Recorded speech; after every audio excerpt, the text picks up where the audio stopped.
Cryptocurrency mining operations in Inner Mongolia will no longer be welcome after April because the energy bill in the Chinese region is running high. Inner Mongolia is a magnet for mining farms thanks to its cheap electricity that fuels their specially designed computers day and night. These energy-hungry machines are built for one purpose and one purpose only: to mine virtual money. If this sounds gibberish to you, keep watching as we decode this cryptic activity. Currency: US dollar, euro, yuan. They're all issued and regulated by governments, and they make the world go round. Imagine you want to buy a phone. You can use a debit card, credit card, or even mobile payments. Regardless of how you intend to pay, banks will oversee the transaction. They keep things in check and keep continuous record of every single penny changing hands. Now, you can also buy that phone using Bitcoin because it's 2021 and why not? Bitcoin is also a currency, but it's digital. You won't find it in a wallet like this, but you can find it in a special wallet on your phone. Bitcoin is also decentralized. This means there's no single authority, like a bank or a financial regulator, controlling the operations and preventing cheating. But that's not to say that it's the Wild West out there.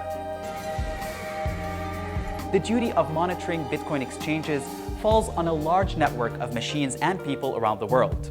They validate a transaction, cross-check their work with others, and then record this transaction on an online public register, the blockchain. Once the transfer is approved, that phone is yours, and everyone can see your transaction in the form of a unique sequence of numerals and letters that cannot be altered or replicated. Transparency at its best. But don't worry, you'll remain anonymous, and so will your purchase. Cryptomining ensures that no one games the system, and the tech brains making this happen are called miners. Think of them as online bookkeepers who keep tabs on all Bitcoin exchanges and write them down in a big account book using a permanent marker.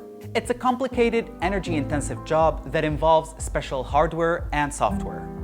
Some do it for the kick of it, a labor of love. But there's also a very valid reason to get the job done. Miners get rewarded for their trouble with small tips included in the transactions they're processing. They also receive a set number of Bitcoins. It's an incentive to keep them involved in the network. It also serves a more useful purpose. Crypto mining is the only way for new Bitcoins to be created. And yes, that applies to the first ever Bitcoins that came into existence after creator Satoshi Nakamoto mined the Bitcoin Genesis block or block number 0.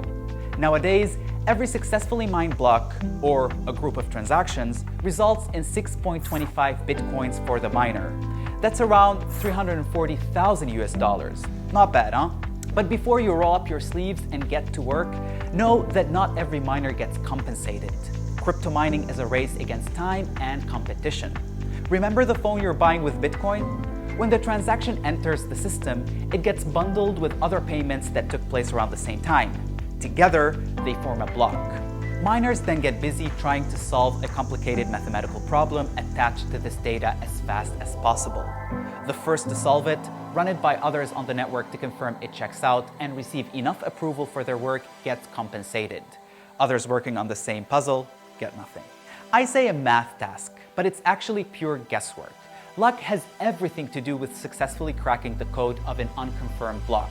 And the burden is really on computers to figure out the answer, which is a 64-digit number that includes a random combination of numerals from 0 to 9 and letters from A to F.